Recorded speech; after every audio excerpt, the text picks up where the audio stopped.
મંગલમ ભગવાન વીરો મંગલમ ગૌતમ પ્રભુ મંગલમ સ્થૂલીપત્રાદ્યા જૈનો ધર્મોસ્તુ મંગલમ.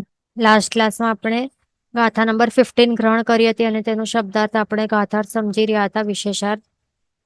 તો આપણે અહીંયા જોઈ રહ્યા હતા કે આ ટેબલમાં શું બતાવે છે, કર્મનું નામ બતાવે છે, વૈક્રિય શરીર નામ કર્મ. તો અહીંયા બધા કર્મોના નામ છે, એટલે કર્મોની પ્રકૃતિઓ છે અથવા તો કર્મોના સ્વભાવ છે. જેવા જેવા સ્વભાવ છે એવા એનો નામ છે અહીંયા કર્મોનું. અને તે જ્યારે ઉદયમાં આવે તો તે કેવું, શું ફળ બતાડે છે કે શું વિપાક બતાડે છે, તો તે અહીંયા આ ટેબલમાં છે. અને આ બધા કર્મો જે છે અહીંયા એ કયા છે? પુણ્યકર્મ કહેવાય છે એમને. કારણ કે જ્યારે પણ તે ફળ આપશે, ઉદયમાં આવીને જે ફળ બતાડશે, તો ત્યારે જીવને શુભ અનુભવ થશે. એના કારણે એને કહેવાશે કે જીવને હવે પુણ્યોદય થયું છે, પુણ્યોદય કહેવાય છે. તો તે આપણે સમજી લઈએ. વૈક્રિય શરીર નામ કર્મ છે, આ પુણ્ય પ્રકૃતિ કહેવાય છે. કારણ કે એ જ્યારે ઉદયમાં આવે તો ત્યારે એ જીવને શું આપે છે? જે વૈક્રિય શરીર આપે છે. વૈક્રિય શરીર આપશે. વૈક્રિય શરીર શું આપણે જોઈ શકીએ છીએ એને. એ અદ્રશ્ય પણ થઈ શકે છે, પણ આપણે એને જોઈ પણ શકીએ છીએ. એવું હોય છે આ વૈક્રિય શરીર. અને તે કોને કોને મળેલું હોય છે?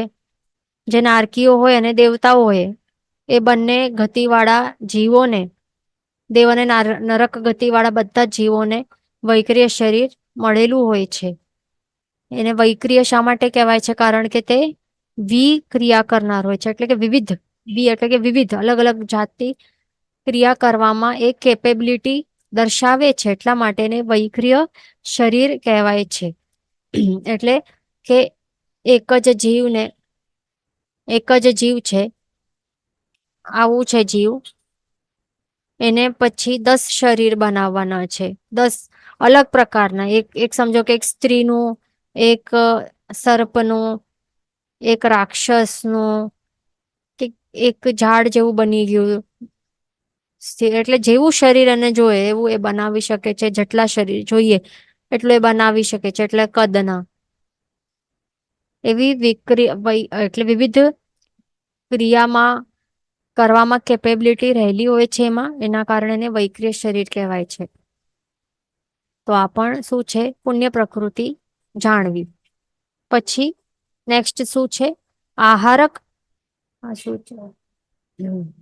આહારક શરીર નામ કર્મ છે. ધ્યાન રાખો અહીંયા આ જાતિ વર્ડ ત્યાં શું કરવાનું? કરેક્શન કરી લેવાનું. આહારક શરીર લખવાનું બુકમાં. આહારક શરીર નામ કર્મ. તો આ કેવા ટાઈપનું કર્મ છે? એ પણ પુણ્ય કર્મ કહેવાય છે. કારણ કે જ્યારે ઉદયમાં આવે છે તો ત્યારે જીવને આહારક શરીર એ બનાવી શકે છે જીવ. એવું છે. તો હવે આહારક, આ શબ્દનું મિનિંગ શું છે? આહારક એટલે કે ગ્રહણ કરવું. આહારક શબ્દનું મિનિંગ શું છે? આહારણ. આહારણ જે શબ્દ છે એના ઉપરથી આહારક શબ્દ અહીંયા બનેલું છે. આહારણ કરવું એટલે કે ખેંચવું, ખેંચાણ કરીને. જે આહારક વર્ગણાના પૂદગલ સ્કંધો હોય છે ને, કયા?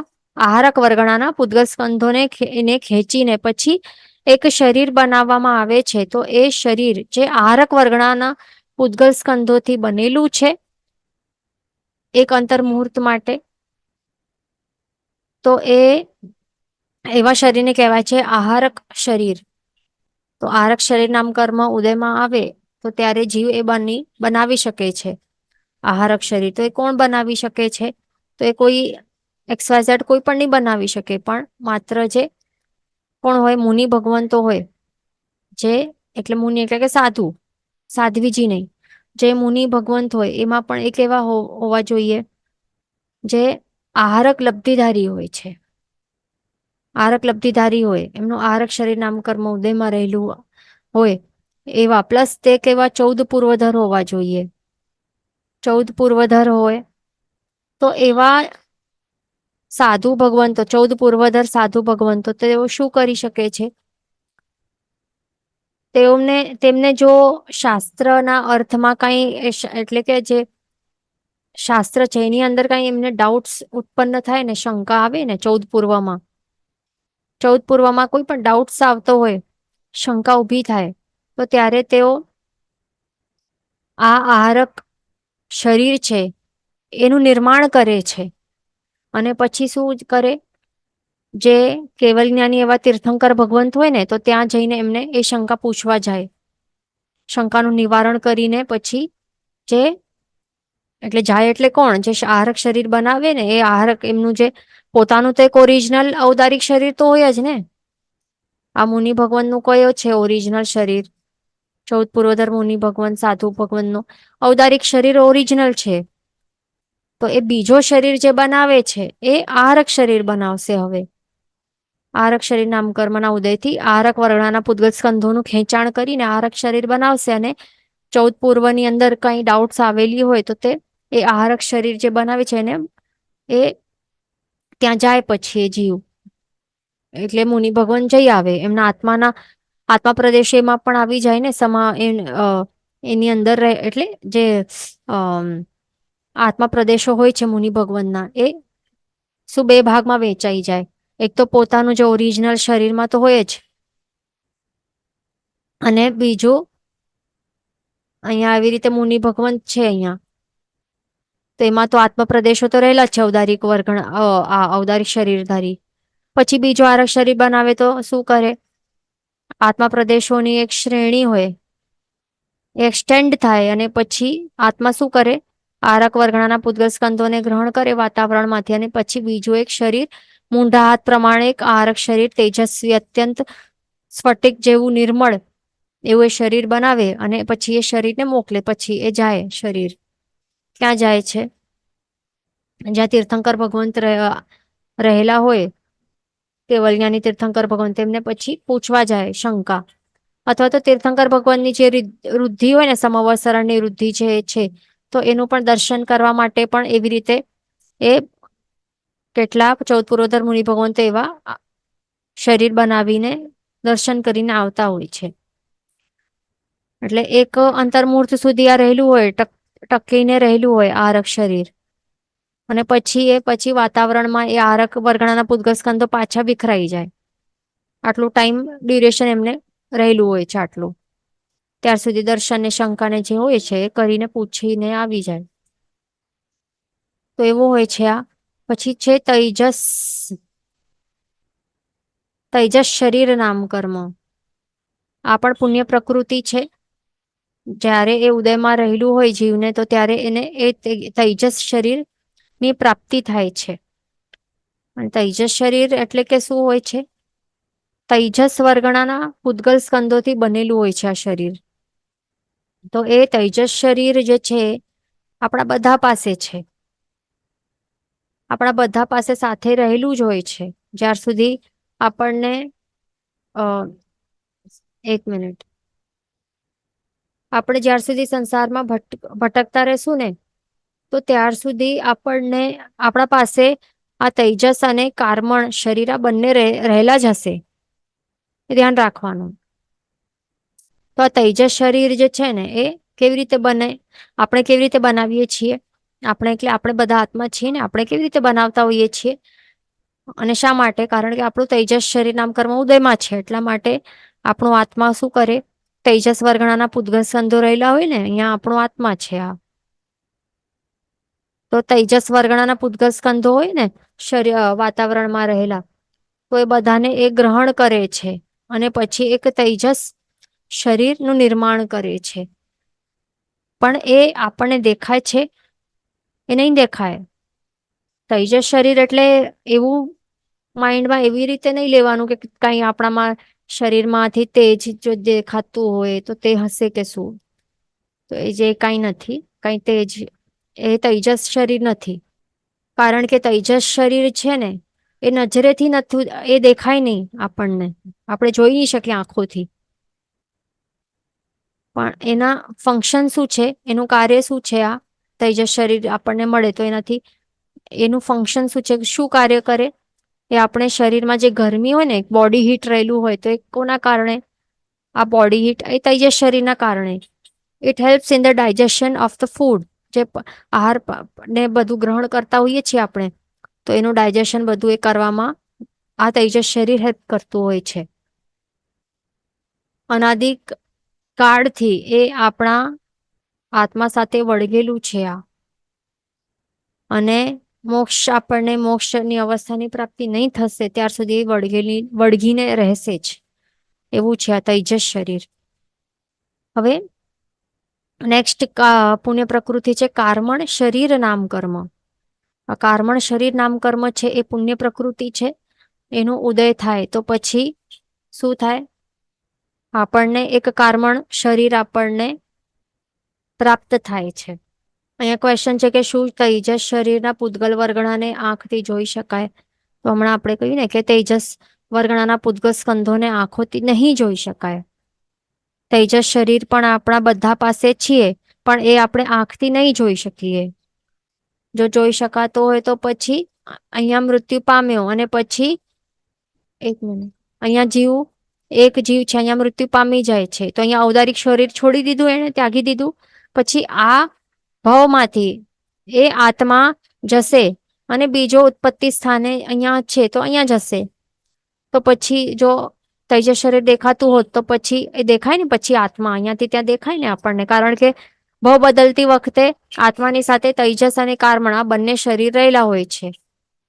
ત્યારે ઔદારિક વૈક્રિય કે આહારક શરીર નહીં હોય, બાકીના 3 શરીર નહીં હોય, પણ આ બંને શરીર સાથે ભાવ બદલતી વખતે રહેલા હોય. પણ જો દેખાતા હોય તેજસ કે કર્મણ શરીર, તો પછી અહીંયા મૃત્યુ પામીને બીજે ક્યાં જાય ઉત્પત્તિ સ્થાને, તો વચ્ચે દેખાવું જોઈએ આત્મા. તો એ દેખાતું નથી આપણને, એ ધ્યાન રાખવાનું.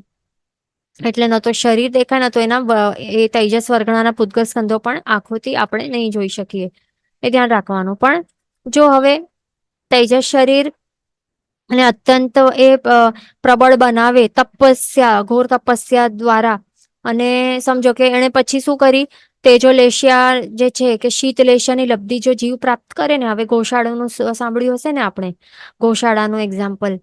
એને શું કર્યું હતું ગૌશાળા એ જીવે? ધ્યાન રાખો, ગૌશાળો જે છે ને એ પણ ભવ્ય આત્મા જ છે, ધ્યાન રાખવું. એને પણ એવા કર્મો એના હતા કે એવો ઘોર આશાતના કરીએ, ભયંકર મહાભયંકર આશાતના કરી હતી પ્રભુ ઉપર, તીર્થંકર પરમાત્મા ઉપર. એટલા એના કારણે અસંખ્ય કાળ એ ભટકશે અને પછી એ ભટકીને પછી એ ફાઇનલી એનું મોક્ષ થશે. પણ થવાનું છે, આ પણ કેવું છે, ભવી જીવ છે, એવું છે એનું સ્ટોરી. પણ મેઇન વાત શું હતી કે ગૌશાળાએ શું કર્યું હતું, મહાભયંકર આશાતના કે તેજોલેશિયા એને પ્રભુ થી જ શીખી અને પ્રભુ ઉપર જ મૂકી.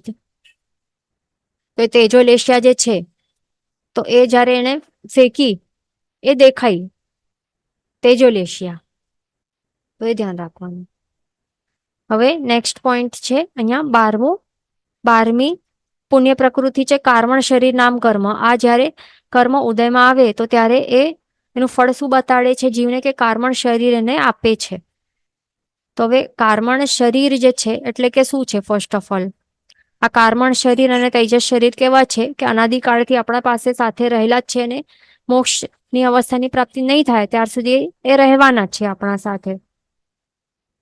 તો હવે કર્મણ શરીર જે છે એ દેખાતું નથી આંખો દ્વારા. હવે વિશિષ્ટ જે અવધિ જ્ઞાની હોય, કેવલ જ્ઞાની હોય, તો તે એમના જ્ઞાન દ્વારા જોઈ શકે છે, આત્મા દ્વારા ડાયરેક્ટ જોઈ શકે છે, બટ નોટ વાયા આઈઝ થી, આંખોથી નહીં દેખી, આપણે જોઈ નહીં શકીએ. અને કોઈ ઇન્દ્રિયોથી પણ આપણે એની અનુભૂતિ આપણે નહીં લઈ શકીએ.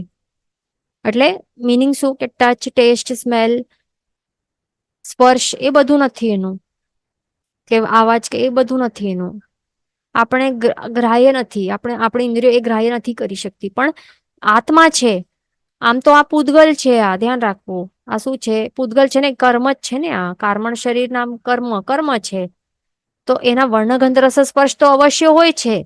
આ રૂપી છે, ધ્યાન રાખવું. શું છે આપણે જે હમણાં કહી રહ્યા છે ને કે આંખોથી દેખાતા નથી, આને તે જે શું કહ્યું, તેજસ શરીરનું કહ્યું અને કર્મણ શરીરનું કહી રહ્યા છે કે આ બધા બંને આંખોથી આપણે જોઈ નહીં શકીએ. તો દેટ ડઝન્ટ મીન કે આ અરૂપી છે, આ રૂપી જ છે. એના વર્ણગંધ રસ સ્પર્શ અવશ્ય છે, પણ માત્ર આપણા પાસે આટલી શક્તિ આપણે પ્રગટાવી નથી, આપણે ઇન્દ્રિયો પાસે આટલી શક્તિ નથી, આપણે એટલો ક્ષેપક્ષમ નથી કર્યો કે આપણે એને જ્ઞાનનું ક્ષેપક્ષમ આટલું નથી કર્યો કે એ આપણે જોઈ શકીએ આપણા જ્ઞાન દ્વારા. એ મેન છે, એ ધ્યાન રાખવાનું. મેન એટલે કે શું, પાંચ ઇન્દ્રિયોની શક્તિ નથી, એને ગ્રહણ કરવા માટેની શક્તિ નથી, પણ અવધિ જ્ઞાન, કેવલ જ્ઞાન દ્વારા, આત્મા દ્વારા, આત્માના જ્ઞાન દ્વારા, આપણા આત્માના પાવર દ્વારા એને જાણી જોઈ શકાય છે. તૈજસ અને શરીર અને કારણ શરીર. કારણ કે શા માટે જોઈ જાણી શકાય છે? કારણ કે આખર તે પણ પૂતગલ જ છે, કર્મ જ છે, પૂતગલ છે, રૂપી છે, વર્ણગંધ રસ સ્પર્શ સહિત છે. એ ખાસ નોટ ડાઉન કરી લેવાનું. હવે વાત હતી કારણ શરીરની, તો આ શું છે, ક્યારથી ક્યાર સુધી હોય તે આપણે જોઈ લીધું. હવે મેન એ શું છે આ શરીર? એટલે કે આ શેનાથી બનેલું છે? એ બનેલું છે કાર્મણ વર્ગણાના પૂતગલ સ્કંદોથી. એટલે અહીંયા આપણો આત્મા છે, તો આપણું આત્માનું શું ઉદય છે? કયો કર્મ? કાર્મણ શરીર નામ કર્મ ઉદયમાં રહેલું હોય એના કારણે એના ફળરૂપે શું કરે આત્મા? આત્મા શું કરે કે વાતાવરણમાં રહેલા જે કાર્મણ વર્ગણાના પૂતગલ સ્કંદો છે એને ગ્રહણ કરે. એ ગ્રહણ કરે અને ત્યારે પછી કાર્મણ શરીરની રચના કરે. તો એ કાર્મણ શરીરની રચના એ જે થાય છે અહીંયા, એ શેનાથી બનેલું છે? પછી જ્યારે એની રચના થઈ જાય તો ત્યારે એ 8 વિભાગોમાં, કેટેગરીઝમાં આપણે એને ડિવાઈડ કરી શકીએ. 8 કયા કેટેગરી છે? 8 કર્મો છે તે જ. એટલે 8 કર્મોનું જે સમૂહ છે તો એને કાર્મણ શરીર કહેવાય છે. ધ્યાન રાખવાનું. અને જો આપણે કાર્મણ શરીર નામ કર્મ એનું જ એ જ નહીં હોય તો પછી કાર્મણ શરીર પણ આપણને નહીં મળે ને, એવું છે. એટલે કાર્મણ શરીર નામ કર્મ નો ઉદયના કારણે આપણને આ ફળ રૂપે કાર્મણ શરીર મળે છે. હવે અહીંયા ક્વેશ્ચન છે કે કાર્મણ બોડીઝ પુણ્ય પ્રકૃતિ.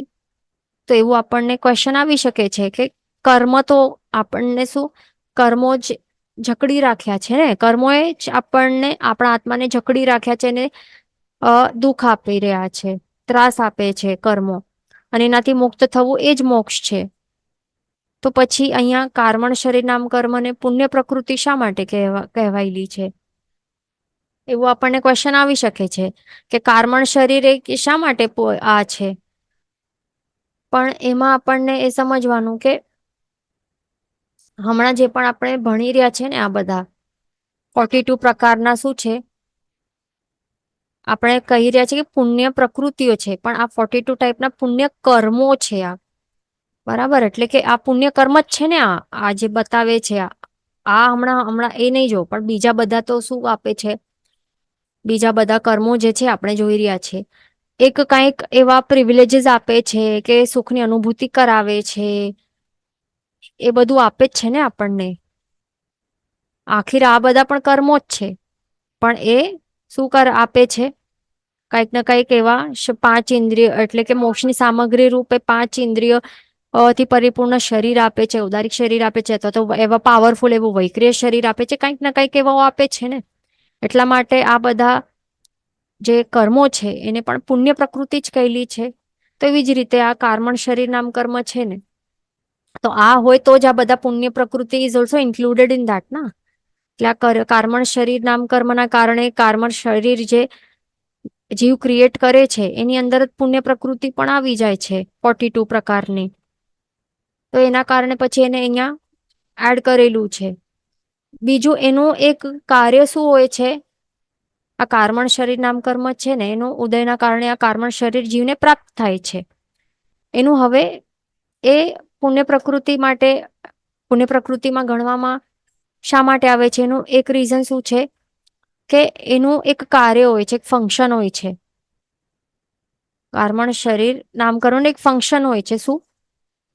કે હવે જે કર્મો જ્યારે પણ બંધાય ને તો એને પ્રોપરલી ઓર્ગેનાઇઝ કરતું હોય છે. પ્રકૃતિ, સ્થિતિ, રસ, પ્રદેશ, જે પણ એ 4 વસ્તુઓ નક્કી થાય છે, પછી એને પ્રોપરલી ઓર્ગેનાઇઝ કરે છે, પોતપોતાના ટાઈમમાં પછી ઉદયમાં આવી જાય, અને જે પણ આખો જે એનું ફંક્શન્સ હોય છે ને બધું એ સંભાળતો હોય છે. એવું છે આ. એટલા માટે એને પણ પછી અહીંયા પુણ્ય પ્રકૃતિ માં એવી રીતે કહેલું છે. જો સમજો કે હવે આ નહીં હોય તો ઓર્ગેનાઇઝડ નહીં હોય પછી કાંઈ પણ.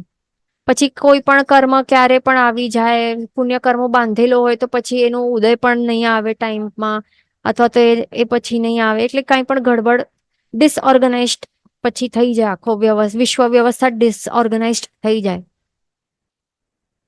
એવું છે આ. એટલા માટેનું જે ફંક્શન્સ છે ને એ બહુ જરૂરી છે અને ઇમ્પોર્ટન્ટ છે, એટલા માટે એને પુણ્ય પ્રકૃતિ ગણવામાં આવેલી છે. આ મેઇન રીઝન છે કે જે એના ફંક્શન્સ છે, ઓર્ગેનાઇઝેશન ઓર્ગેનાઇઝ કરે, 158 ટાઈપની જે કર્મોની પ્રકૃતિઓ છે પ્રોપરલી ઓર્ગેનાઇઝ કરે, સ્થિતિઓ કેળવી, ક્યાર સુધી રહેશે ને એ બધી વસ્તુઓ એ ઓર્ગેનાઇઝ કરે છે. એના કારણે એવી રીતે પ્રોપરલી એક ફિક્સ્ડ એક થિયરી આપણે કહી શકીએ કે કર્મ થિયરી એક ફિક્સ્ડ છે. એવું નથી કે જો એની ફંક્શન્સ કે ઓર્ગેનાઇઝડ નહીં હોય, ડિસઓર્ગેનાઇઝડ હોય, તો પછી એક કર્મ થિયરી પણ આપણી સામે નહીં હોય. પછી કાંઈ પણ અનપ્રિડિક્ટેબિલિટી હોય કે કાંઈ પણ થઈ શકે એવું, પણ એવું નથી ને. બધું આપણને ખ્યાલ છે કે આ આપણે વસ્તુ કરશું તો પછી આવું કર્મ બંધાશે અને એવું જ એ વિપાક આપશે. આટલા આટલા ટાઈમની સ્થિતિઓ એ શું સ્થિતિ બંધ થશે, આવા આવા ટાઈપનો રસ બંધ થશે, એ બધું આપણને ખ્યાલ છે. એટલે પ્રભુએ બતાવ્યું છે ઓબ્વિયસલી, પણ આ ફંક્શન કોણ કરે છે? આ કાર્મણ શરીર નામ કર્મ એનું ફંક્શન છે આ. આમ તો એમ ધ્યાન રાખવું કે આત્મા જ કરે છે આ બધી વસ્તુઓ, પણ વાયા આ શું છે? એક માધ્યમ છે આ કર્મ, કાર્મણ શરીર નામ કર્મ. ઓકે, હવે નેક્સ્ટ છે ઔદારિક અંગોપાંગ નામ કર્મ.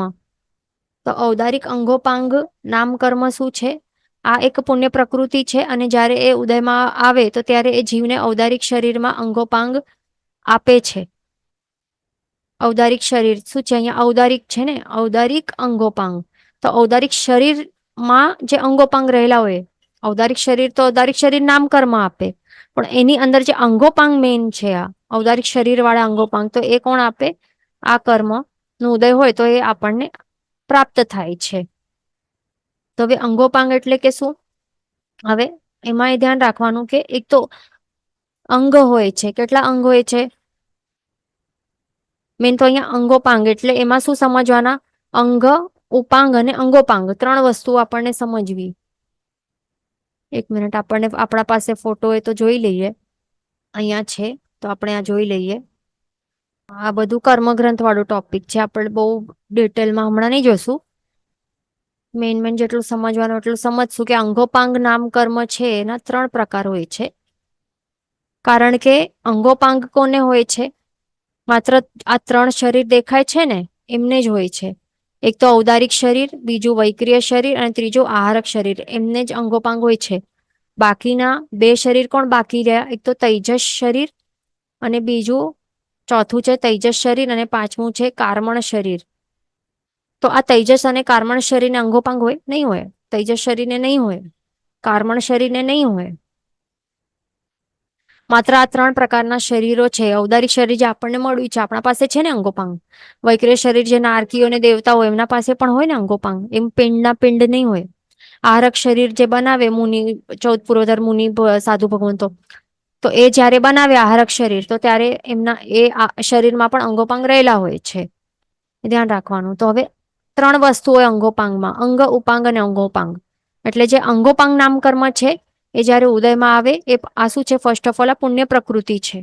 એ ઉદયમાં આવે તો ત્યારે એ જીવને આ 3 વસ્તુઓ આપે છે: અંગ, ઉપાંગ અને અંગોપાંગ.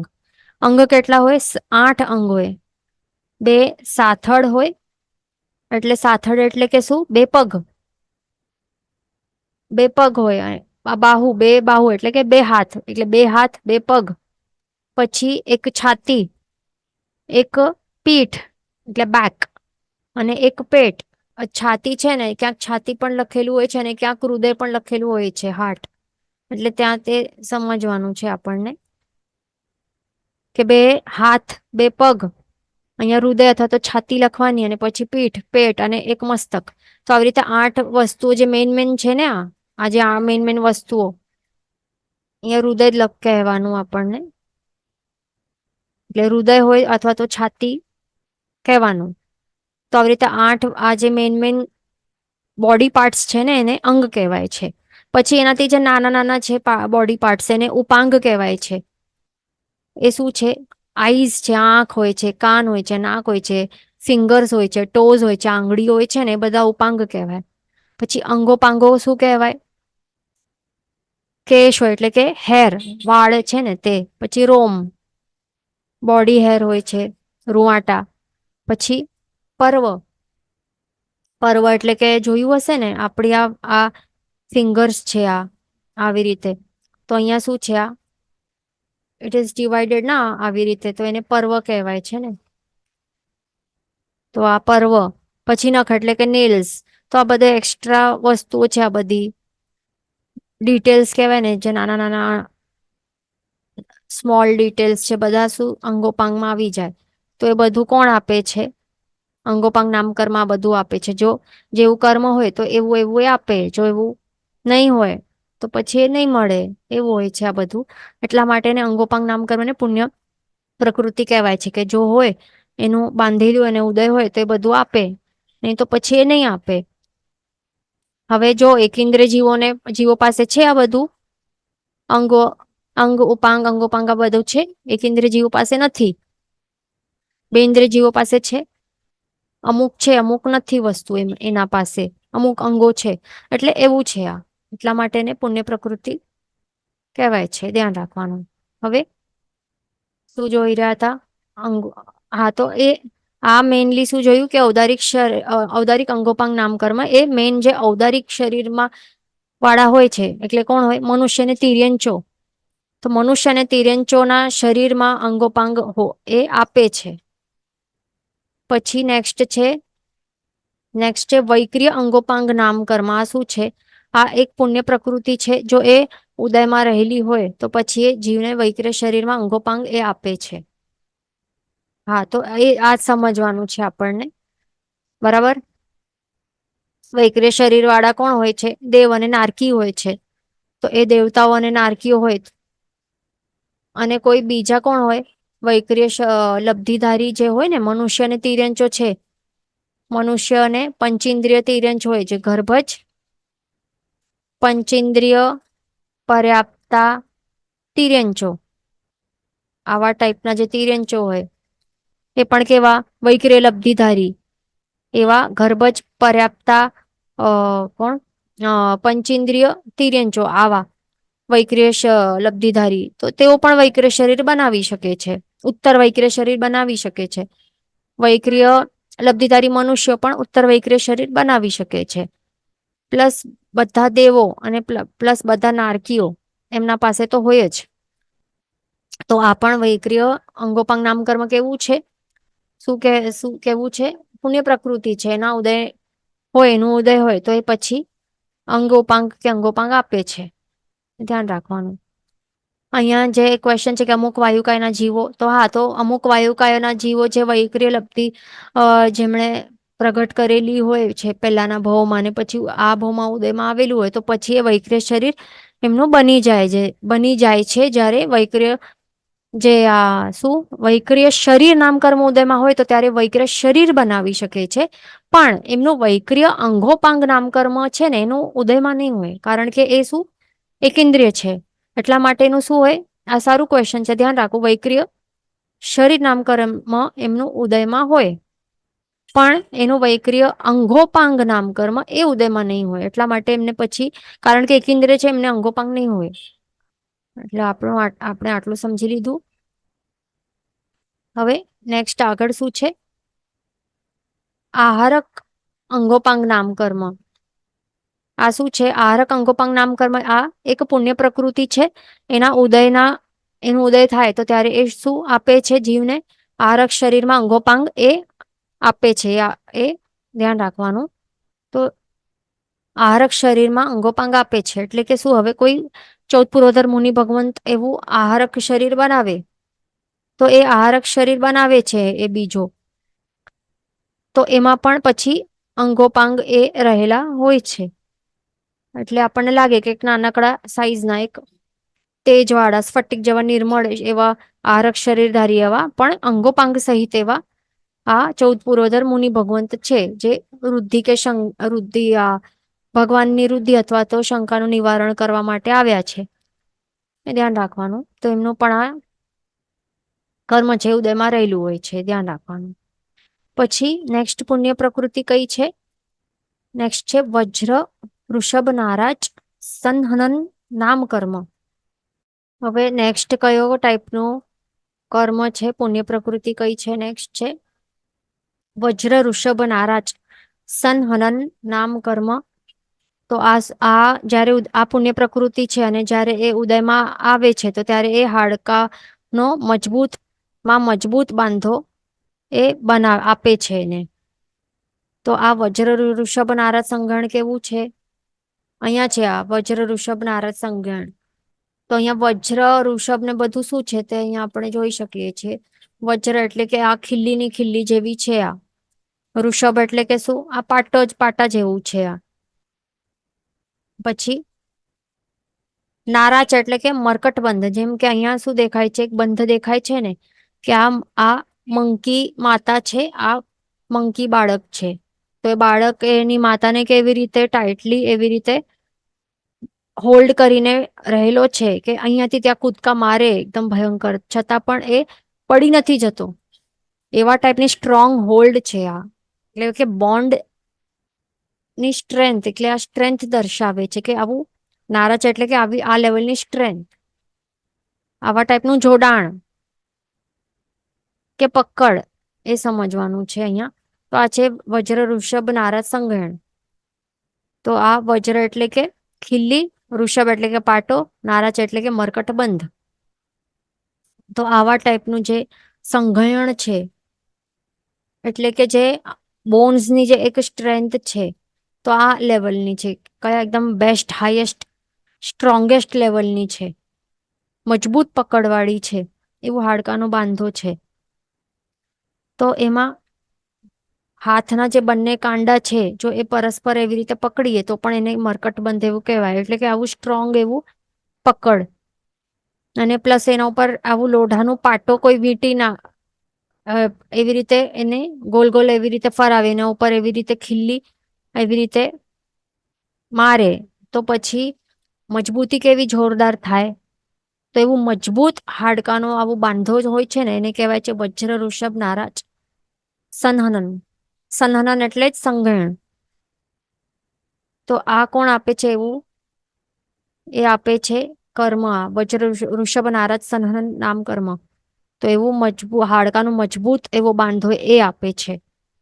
એ આપણે સાંભળી હશે ને સ્ટોરી, કે જ્યારે હનુમાન જ્યારે બાળક હતા તો ત્યારે એ પડી ગયા ઉપરથી, ત્યાં વિદ્યાધરના જે વિમાન હતું ને, તો ત્યાંથી એ નીચે પડ્યા ને ત્યાં ક્યાં પડ્યા? એક પર્વત ઉપર પડ્યા. તો પર્વત માં તિરાડ થઈ ગઈ, પણ એ પોતાના હનુમાન જે હતા બાળક, તો એ તો હસતા હતા ત્યાં. એમને તો બિલકુલ કઈ વાગ્યું નહીં, ના ફ્રેક્ચર થયું, ના કઈ જ નહીં થયું એમને. એ તો હસતા હતા એ બાળક અવસ્થામાં પણ. એનું રીઝન શું છે? વજ્ર ઋષભ નારદ સંઘણ એ વાળા હતા તેઓ. એ ધ્યાન રાખવાનું. વજ્ર ઋષભ નારદ સંઘણ સંહનન નામ કર્મ એનું ઉદયમાં રહેલા હતું, એના કારણે એ ભાવમાં એમને વજ્ર ઋષભ નારદ સંઘણ મળ્યું હતું. ધ્યાન રાખવાનું. એક્ઝામ્પલ, અને બધા તીર્થંકર ભગવંતોને જે 63 શલાકા પુરુષો બધાને હવે ચરમ શરીરીને પણ આ મળેલું હોય છે. અને મોક્ષની અવસ્થાની પ્રાપ્તિ જો કરવી હોય ને, તો આ સંજ્ઞાન એ હોવું જરૂરી છે. તો પછી જીવને શું થઈ શકે છે? મોક્ષની અવસ્થાની પ્રાપ્તિ થઈ શકે, નહીં તો નહીં થાય. એટલા માટે એ પુણ્ય પ્રકૃતિ જાણવી. પછી છે સમચતુરસ્ર સંસ્થાન નામ કર્મ. તો આ સમચતુરસ્ર સંસ્થાન નામ કર્મ શું છે? એ પુણ્ય પ્રકૃતિ છે. ઉદયમાં આવે તો ત્યારે એ શું કરે? આપે છે શરીરનો ઉત્તમમાં ઉત્તમ આકાર એ આપે છે. આકાર એટલે કે શેપ, જે આપણે કહીએ ને બોડી પ્રપોર્શન્સ, એ બેસ્ટ લેવલના, જે બેસ્ટ અને જે હોય છે ને, એ ઉત્તમમાં ઉત્તમ વાળું આપે છે. એવું છે આ. સમ એટલે કે શું? સરખા. ચતુઃ એટલે કે ચાર, અને અસ્ર એટલે કે ખૂણા. એટલે કે જે ચાર ખૂણા છે, તો એ ચારે ચાર ખૂણા સરખા, એ સરખા આપે છે. એ ધ્યાન રાખવાનું. જેમ કે અહીંયા આપણે ફોટોમાં જોઈ શકીએ છીએ, આ ફર્સ્ટ છે, આ સમચતુરસ્ર સંસ્થાન ધાર્યા તીર્થંકર ભગવંતો હોય છે બધા. તો એમને કેવી રીતે રહેલું હોય છે? સમ એટલે કે સરખા, ચતુ એટલે કે ચાર, રસ્ર એટલે કે અસ્ર એટલે કે ખૂણા. જે ચાર ખૂણા એ સરખા હોય, સેમ ટુ સેમ હોય, સરખા હોય છે. તો હવે એમાં કેવી રીતે જાણવું? કે એવી રીતે પદ્માસનમાં કોઈ બેઠેલા હોય એવી રીતે ભગવાન, તો પછી એમનું માપ આપણે જો કરીએ ને, આ લેફ્ટ સાઈડ છે અને આ રાઈટ સાઈડ છે આપણા સાઈડથી, તો જે લેફ્ટ ની છે તો ત્યાંથી કરીને રાઈટ ખભો આટલું આપણે મેઝરમેન્ટ કરીએ જ્યારે તે પદ્માસનમાં બેઠેલા હોય ત્યારે. હા, પછી રાઈટ ઢીંચણથી લેફ્ટ ખભો આટલું આપણે માપી, બંને સરખા હોય, બે ખૂણા સરખા થયા. પછી ત્રીજો ખૂણો કયો માપવાનો? બંને જે ઢીંચણ છે એ આટલામાં આપવાનું. બંને એક ઢીંચણથી બીજા ઢીંચણ સુધીનું એ ડિસ્ટન્સમાં આપવું. પછી ચોથો કયો માપવાનો?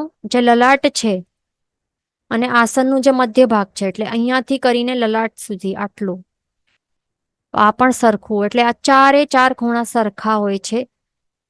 જેના સરખા હોય તો એને એવા બોડી પ્રપોર્શનને કહેવાય કે બેસ્ટ આકાર છે, અને એને કહેવાય છે સમચતુરસ્ર સંસ્થાન કહેવાય છે. પરફેક્ટલી પ્રપોર્શનેટ શરીર કહેવાય એને, આકાર કહેવાય. તો એ શેના કારણે મળે છે જીવને? સમચતુરસ્ર સંસ્થાન નામ કરવાના ઉદયના કારણે આવું મળી શકે છે. નહીં તો કેવા એવું બધું આપણે જોયું હશે, સંસારમાં જોયું હશે ને, આપણું પોતાનું પણ એમાંથી કંઈક હોઈ શકે છે, આવું અલગ અલગ કંઈ વિવિધ. એ દેખાવામાં આટલું સારું નહીં લાગે, આટલું પ્રપોર્શનેટ નહીં લાગે, બરાબર? તો એવું છે આ. એટલા માટે સમચતુરસ્ર સંસ્થાન એક એવું છે, પુણ્ય પ્રકૃતિ કહેવાય છે. પછી નેક્સ્ટ શું છે? ઓકે, આટલું છે અહીંયા. પછી હવે નેક્સ્ટ આગળ ચાલશું આપણે. બાકીના જે 5 સંસ્થાન ને 5 સંગ્રહણ છે ને, એ પછી આવશે, પાપ પ્રકૃતિમાં આવશે, તો ત્યારે આપણે સમજી લેશું. ઓકે, હવે આપણે કેટલા 42 પ્રકાર જોઈ રહ્યા છે ને પુણ્ય પ્રકૃતિના. તો હમણાં સુધી કેટલા જોયા આપણે માત્ર 12 જોયા ને, કેટલા 17 જોયા.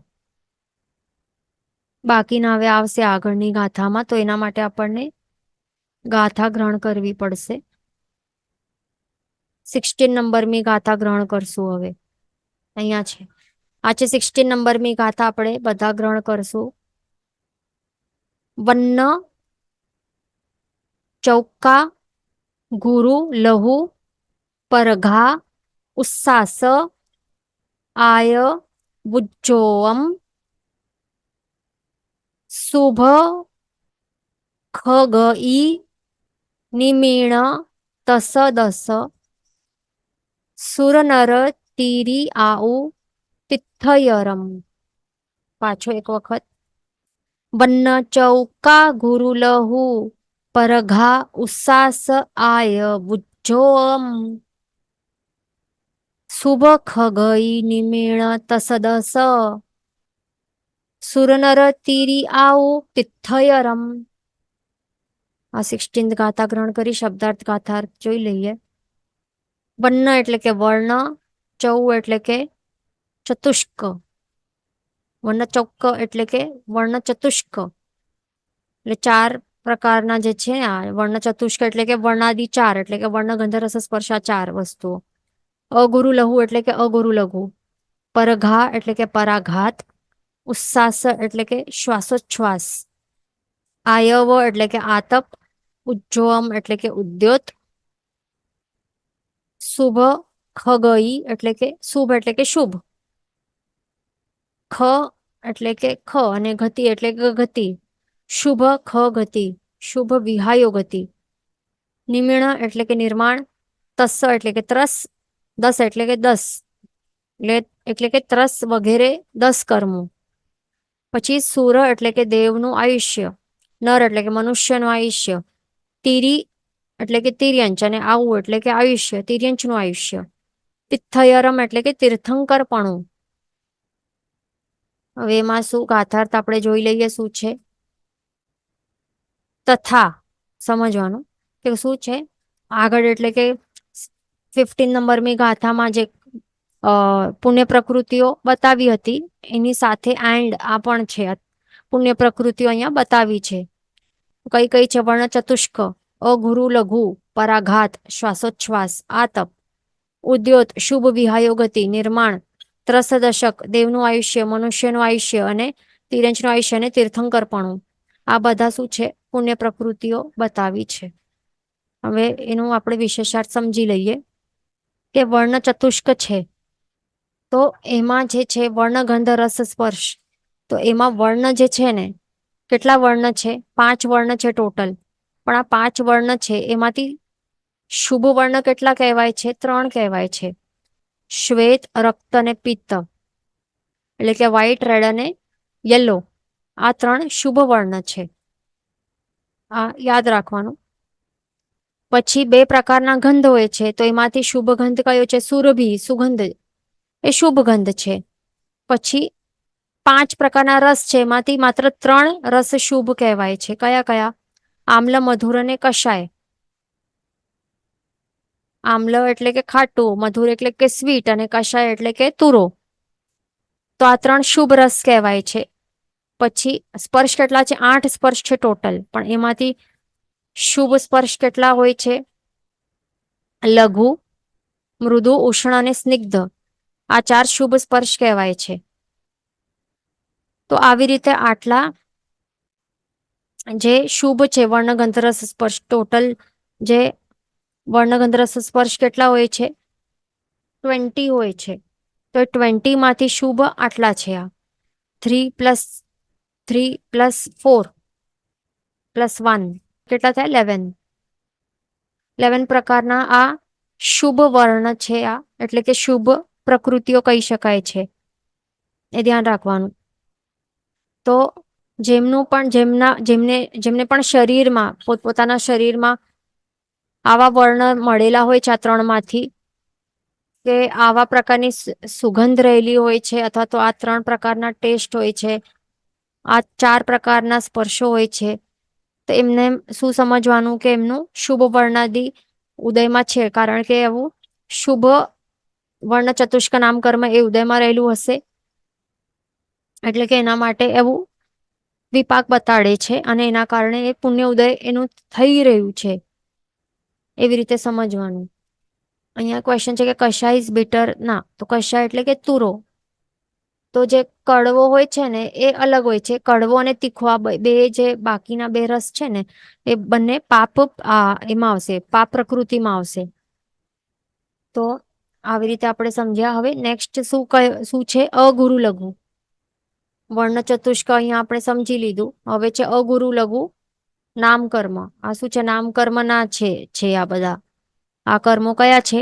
નામકર્મના અલગ અલગ અલગ અલગ આ નામકર્મોના જ છે. આ સબટાઇપ્સ, આ નામકર્મના સબટાઇપ્સ છે, બતાવે છે અહીંયા બધા. માત્ર આયુષ્ય છે ને, આ આયુષ્ય, મનુષ્યનું આયુષ્ય અને તિરંજનું આયુષ્ય, આ 3 છોડીને, આ 3 ખાલી છોડી દો. બાકીના બધા નામકર્મો આ ગાથામાં બતાવ્યા છે. આ 3 આયુષ્ય કર્મ છે, બાકીના બધા નામકર્મ છે. ઓકે. તો આ શું વર્ણાદિ ચતુષ્ક, સોરી, વર્ણ ચતુષ્ક નામકર્મનું આપણે તો સમજી લીધું. એમાંથી 11 પુણ્ય પ્રકૃતિઓ છે. હવે નેક્સ્ટ શું છે? નેક્સ્ટ છે અગુરુ લઘુ નામકર્મ. તો આ અગુરુ લઘુ નામકર્મ હોય ને ઉદયમાં, તો એના કારણે એ જ્યારે ઉદયમાં હોય જીવને, તો એના કારણે પુણ્યોદય કહેવાય છે.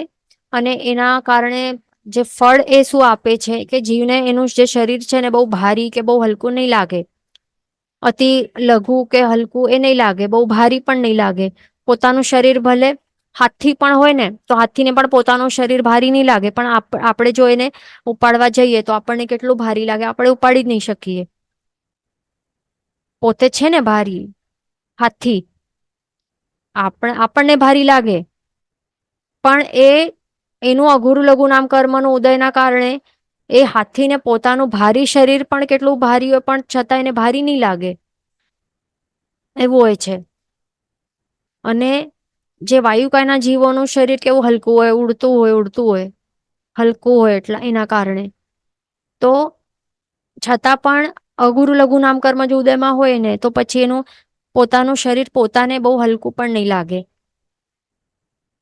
એવું હોય છે આ અગુરુ લઘુ નામ કર્મ. એટલા માટે એને પુણ્ય પ્રકૃતિ કહેવાય છે. ઓકે, અહીંયા સમય થવા આવે છે. નેક્સ્ટ ક્લાસમાં કન્ટિન્યુ કરશું. જીન વચન વિરુદ્ધ બોલાય તો મિચ્છામિ દુક્કડમ. સર્વમંગલ માંગલ્યમ સર્વ કલ્યાણ કારણમ પ્રધાનમ સર્વ ધર્માણમ વિરમ જયતિ શાસનમ પ્રણામ.